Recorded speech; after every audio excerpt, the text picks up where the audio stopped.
అయ్యా, సుఖ వ్యాధులు ఎలా వస్తాయి, ఎందుకు వస్తాయో తెలుపుగలవు. ఒరే, నాకు ఆపరేషన్ అయ్యి నేను ఇలాగ బాధలు పడుతుంటే సుఖ వ్యాధులు ఎందుకు వస్తాయి, ఎలా వస్తాయి అని అడగడం మీకు ఏమైనా సభ్యత సంస్కారంగా ఉందా? ఆ? నేను ఇటు సమ్మరా నా సుఖ వ్యాధుల గురించి చెప్పడానికి? ఆ, సుఖంగా ఉన్న ప్రాణాలు దుఃఖం తెచ్చుకోవడం కానీ. సరే, ఏటి అడిగినారు? సుఖ వ్యాధులు ఎలా వస్తాయి, ఎందుకు వస్తాయి అంటే వండుకోతే వస్తాయి. నేను సుఖ వ్యాధులు దాని వాటి రావు. ఉమ్.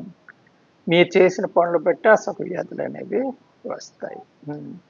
అందుకే సుఖంగా కావాలని వెళ్తే మీకు ఆ వ్యాధులు కూడా సుఖంగా వస్తాయి. కాబట్టి సుఖం ద్వారా వచ్చాయి కాబట్టి వాటిని సుఖ వ్యాధులు అన్నారు. ఉమ్. ఇవన్నీ సెక్స్ రిలేటెడ్ వ్యాధులు అన్నమాట.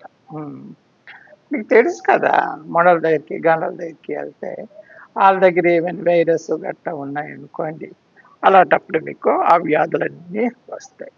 ఒకటే రెండు వ్యాధుల పేర్లు: గనేరియా, సిఫిలియస్, హెచ్ఐవి. ఇవన్నీ కూడా సుఖ వ్యాధులు. సుఖం వెతుక్కోవడం వల్ల, మీరు వెళ్ళడం వల్ల సుఖం కోసం అక్కడి నుంచి తెచ్చుకున్న వ్యాధులు అవి మాత్రం అవి రావుగా.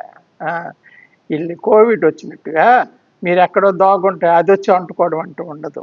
మీరు సుఖాన్ని వెతుక్కోవడానికి వెళ్ళినప్పుడు ఆ సుఖంతోనే మీరు సుఖపడతారో, ఆ సుఖంతో కూడా ఇవి మీ దగ్గరికి చేరుతాయి. ఆ తర్వాత నరకాన్ని అనుభవిస్తాయి.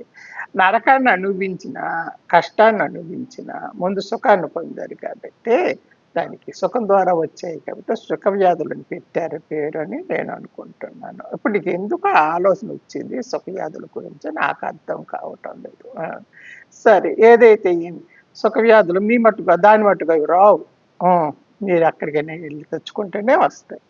చాలా డేంజరస్ వ్యాధులు ఇవి. చాలా జాగ్రత్తగా ఉండండి. ఉంటానైతే నాకైతే ఆరోగ్యం సమంగా బాగాలేదు. మీరు సెక్స్ ఇవి అడగకూడదు, ప్రశ్నలు అడుగుతున్నారు. మరి ఏం చేస్తాను? మనవరాళ్ళు అడిగినప్పుడు జవాబు చెప్పాలి కదా. ఉంటానైతే.